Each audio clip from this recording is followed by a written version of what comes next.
Hey guys, I'm all back again. Welcome to day 53 in the life of the Galaxy S23. Today I'm going to talk about why people like Android phone better than Apple. And it's going to be another controversial topic. But at the end of the day, you can tell people whatever they want, but they're going to believe what they believe in, regardless of the facts. So no matter what you say, just try to understand and educate yourself with the pros and cons of both sides.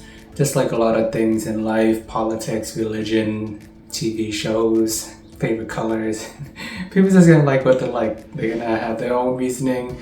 It may not make sense. You can debate with them.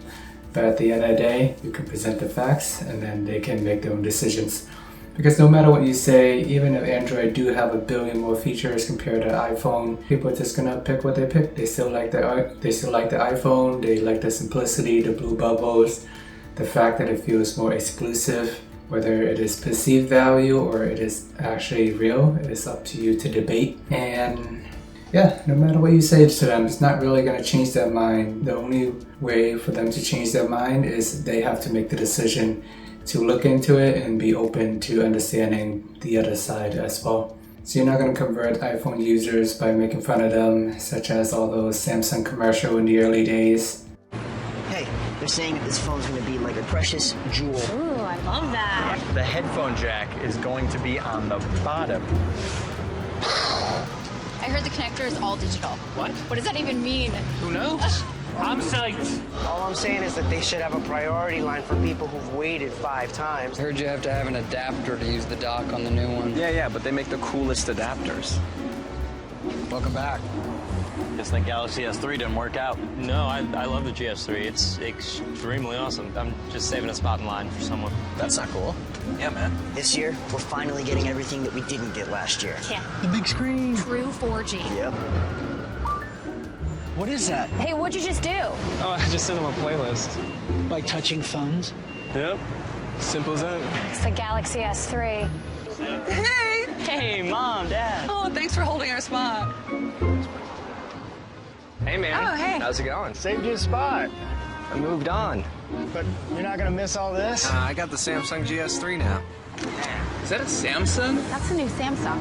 It is. It's pretty cool. But I kind of like it. This one's 4G.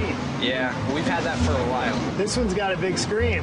This one has a bigger one. And we can share videos instantly. You can watch a video while you're sending an email. Well, we're gonna get that, for sure. Maybe not this time, but the next time, right? But it does make them more intrigued. They may resent you more, but I know a lot of iPhone users who are tech enthusiasts. They have always admired Samsung from afar, just in terms of the photo qualities and all the features that they do have to offer.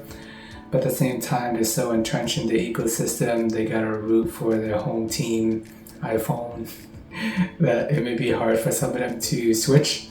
But sticking with the status quo is always easier. So I can see why a lot of people buy iPhone and then they just stay inside of their safe little ecosystem. But with all that talk aside, now I'm gonna dive into why Android is better than Apple. Just in general, Android is more customizable. I know in recent years, Apple did add the ability to do widgets and some more customization. Since the beginning of time, Android have always had the ability to do custom widget, live wallpaper, so many different things. You can change the launcher just by downloading an app. You can modify it by rooting it. Of course, you're gonna void all your warranty if you go down that route. But let's say if you hate the Samsung One UI, you can in theory root it and then just put a basic OS on it if that's what you like. There's a big development community out there who's always working on all kind of software tweaks for the Android OS, so it's a lot of fun. I used to do that back in the early days with the S4 and the Notes, just because back then there wasn't a lot of features available unless you root your phone. But throughout the years, you will see that all the features that you were rooting to get in the past, they have become widely available, such as Wi-Fi hotspot. Back then, it wasn't really available from the carrier, so you have to do some background work just to make that available. Another example is Google Wallet and just NFC payment. In the early days, it just wasn't widely available, so you had to do some tweaking. The NFC has always been there, but just reading the terminal, that wasn't always the case. So I remember back then when I was using my S4 or S6 at certain terminals, people will always tell me that it's not going to work, and I always love seeing the reaction on their face to once I prove them wrong. Anything else today, dear? Just the coffee, thanks. How do you want to pay for that? I'll just use my phone. Oh, I'm sorry, we don't have that here.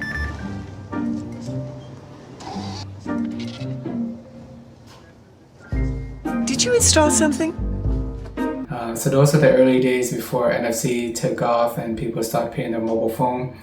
And ironically enough, even though Android phone always get all these cool features first, Apple is the one that really, once they implement it, everyone else follow. Because when Apple do something, they do it the Apple way, and for some reason they just have a more louder say. The industry follow every time Apple makes a major move, such as removing a headphone jack, never really providing micro SD support from the beginning, and they were one of the first to add the fingerprint sensor as well too. And then they were one of the first to remove the fingerprint sensor. So regardless, when Apple sets a standard, people eventually will follow over time. But just going back to the Android again, one of the biggest benefits of Android is they always get all the features first, all the hardware features built in. I know Apple tend to get a lot of cool new apps development. Whenever developers make new apps, they always tend to make it for iPhone first before opening it up for Android. But features wise, Android have always had it all. Since the beginning of time, they have always had everything first, even like 4G, 3G. Ironically enough, I believe in the early days, the iPhone 3G didn't even have 3G. So how they got away with that for so long was pretty funny. And yeah, 4G, 5G, 120 Hz refresh rate, wireless charging, always on display, fast charging, micro SD support, split screen, S Pen. Some phones have even more than 120 Hz refresh rate, 20 watt fast charging, 120 watt fast charging. Yeah, so just to name a few, just in terms of features, Android's always going to get all these cool features first. They are more experimental, and Apple just likes to take the back seat. They like to see all these manufacturers experiment with all these features, see which ones stick, and then they eventually implement it and do it the Apple way. Such as wireless charging, they started MagSafe when it kind of just clipped to the back of the phone. Something as simple and thought out as that, Apple does do it the Apple way, and it is pretty cool. At the same time, like I mentioned earlier, when Apple implemented NFC and Apple Pay, that's when the whole world started adopting NFC. You started seeing more terminal everywhere else. And yeah, at the end of the day, all the manufacturers is gonna keep innovating and coming up with new features, and whatever Apple like, they will select one of those and it will suddenly become popular. But regardless, Android still have more options and features available. Just to name a few more, they have flipping phone, they got folding phone, they got phone that shapes like a T. So pretty much have it all, just in terms of all the features that you get on Android, and different price ranges as well. You get Android phones from, I don't know, $10, $100, all the way up to $2,000 or even more. You can flip fold, you can get a folding phone, you can get a gaming phone, a big phone, a small phone, a bending phone. Just in general, there's so many different options in the Android space. And Android has an open ecosystem, so that is one of the biggest benefits from Android compared to Apple. You can easily download a lot of things just off the web. At the same time, that should also leave you vulnerable to getting viruses and things like that if you don't know what you're doing. So don't download random stuff unless you know what you're downloading. Just stick with the App Store. But if you do know what you're downloading, it's so easy just to Google any music file, download that. Make sure you have a license and everything so you don't get sued. You can download old games really easily. You can just search any emulator such as Super Nintendo emulator. So you can actually download a Super Nintendo console into your Android phone. And then from there you can download any Super Nintendo games in the world such as Earthbound. Just Google download Earthbound ROM, ROM. And then you download the emulator first, you download the ROM, and then you can just easily play Earthbound on your phone. Just as an example, you can pretty much download any old emulator games back in the days if you grew up playing them. Every now and then I would always, actually before I started playing Pokemon Go, every now and then I just download a Game Boy Advance emulator, and then I would download Pokemon Red or Yellow, just replay them all over again, just for the nostalgic reasons. These days I don't really have as much time anymore, but back then every now and then I get in a mood to play Pokemon or Harvest Moon. I would just download one of those ROM emulator. And you can't really do that on Apple. Apple is a closed ecosystem, so you can't just download random stuff and start playing with them. But with all that being said, when you download this thing, just make sure that you do own the game, you do own the system. So I think that is the reasoning behind that. So don't go illegally doing stuff. And if you do, just don't tell anybody. And in general, in the Android space, Google Assistant is just much better than Siri. Although ironically, I think Siri might have came out first, but Google does it better just in terms of the implementation. The search results is better. It has a bigger database. I mean, Google is basically Google. People, they own pretty much the whole internet, all the search engine, emails, YouTube, and all that. Everything is Google, so they just have a more robust assistance. So you do get the benefit of that with Google Assistant on Android compared to Siri on Apple. And although Apple has always been good with all the integration in the ecosystem, all the software talking to each other pretty well, Android phone do have the benefits of working better with PC, such as the phone link feature. I actually never used this before. I didn't even know it existed until I used the Galaxy S23, and I noticed there was like a pop-up while I was using my computer, and it asked me if I want to link my phone to your computer. I believe as of right now, phone link, it works better with Android than Apple. So if you're in the Apple ecosystem, you have all your Macs and everything, that's great, they work pretty well. But Android phone works better with phone link on a PC. I turned it on a few times here and there. It is nice, but not really game-changing. I actually find it more annoying than not, because when I'm using it, I see so many notifications pop up on my computer now in addition to my phone, so it's just another thing to manage. And then I had to like turn off the notification, and at the end of the day, I just end up turning phone link off. Just in general, it's like an extra pop-up I don't need, and I can turn off certain notifications, but it gets annoying after a while. But that is an additional benefit. If you have a PC computer and you have an Android phone, you can connect it pretty easily these days. And Android phone in general, these days everything is just one USB-C cable, and that's all you need to worry about. If you're traveling, you just bring one cable and that's it. USB-C, connect to your phone, you can charge that, you can charge other wireless charging bricks, and even laptop charges USB-C these days, so super convenient. Unlike Apple, who's still doing things the annoying Apple way, because they know they can make money of that. They use USB-C on one end and Lightning on the other end for the iPhone. But I think for the other products, I don't know off the top of the head, but some iPad or computer, they use USB-C to charge. So it's a little counterintuitive, a little annoying. You gotta bring around a couple different cables.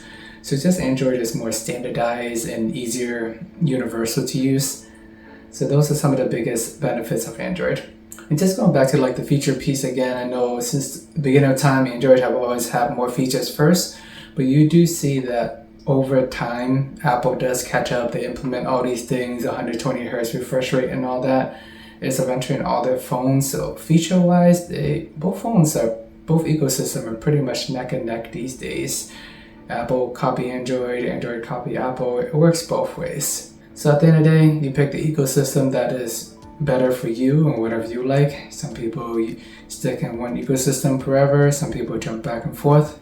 Let me know which ecosystem you guys prefer. I personally have experience with both, and then I just enjoy the Android ecosystem more just in terms of all the customization and options available. But that is just me personally. Hope you guys find that run through to be helpful. And with the last few minutes left, let me jump into day 53 in the life of the Galaxy S23. I know it's getting a little confusing because my days is starting to climb up higher, and tomorrow is going to be 54. I'm also using the A54, so where every time I say the days I have to like think about it more. And I used the A53 last year. But anyways, before confusing myself even more, day 53, I woke up at 5:24 a.m. Phone is at 32%. I did not charge it overnight, but it's okay. I know that this phone is pretty reliable and I don't really need to charge it at night since I know it's only going to drop 8 to 10% while I'm sleeping. And 6:37 a.m. phone is at 16%, so pretty much dead there. But you will see here that the last time I fully charged this phone is 22 hours 33 minutes ago, so almost a day there. And you can see like there are spikes that goes up and down throughout the day. Sometimes on a wireless charger, sometimes it's not, but depending on how long you charge it or never let it hit 0%, the number is going to look a little bit wonky. But the top two numbers are the one that really matters. Close to 5 hours of screen on time, screen off time, 13 to 13 and a half hours. So that's pretty average for me. But on this particular day, I went for a walk. Eventually went to the dentist to get my teeth cleaning. Just drove around in the evening, went to do some grocery shopping. Saw an exotic fruit, took a picture of it. I believe in Hawaii, I tried this fruit and it was called Chico. And apparently it has various other names as well, and they also have it here. I believe it is called Sapachi. I may be totally butchering the pronunciation, but exotic fruits always catch my attention. I got some pho. Took a picture using 3x. It's okay. I was expected to be better with the telephoto camera, but the bottom left meatball is still blurry. The overall photo is not that great. So you can try to use the telephoto camera to offset some of the blurriness issue, but I think that works better when you take a picture of receipts. But food wise, I think you're gonna get similar results. Maybe the main camera will still be better. And since I charged my phone in the morning and never letting it hit 0%, here is another battery check towards the end of the day, 8:26 p.m. On the bottom indicates a whole day of battery life. 8.5 hours screen on time, 18 hours of screen off time. Once again, deceiving stats depending on how you manage your phone. In my early days of recording these S23 videos, I always let it charge it up to 100% and drain it all the way down to 5% or so, and then I do the battery, then I take a screenshot of that battery performance and then I charge it back up to 100% again before using it. But if you never let it hit 0% and you never charge it up to 100%, then you will see that the screen on time and screen off time numbers is going to be wonky. So anytime somebody tell you they get 7 or 8 hours of screen on time, you just gotta ask them, like, do you charge your phone up to 100% or not? Because you're really looking at different specs and different numbers, comparing apples and oranges. So at the end of the day, number is deceiving depending on how you charge your phone. But on a full 100% charge for me, once again in general, I get about 4 hours of screen on time and 13 hours of screen off time. Alrighty guys, this wraps up day 53 in the life of the Galaxy S23. Please check out my last video on the Insta360 Go 2 if you haven't already. Let me know if you want to see me do other tech review products that I have around the house. But once again, appreciate the time as always. Thanks for watching. Please like and subscribe and see you guys in the next video.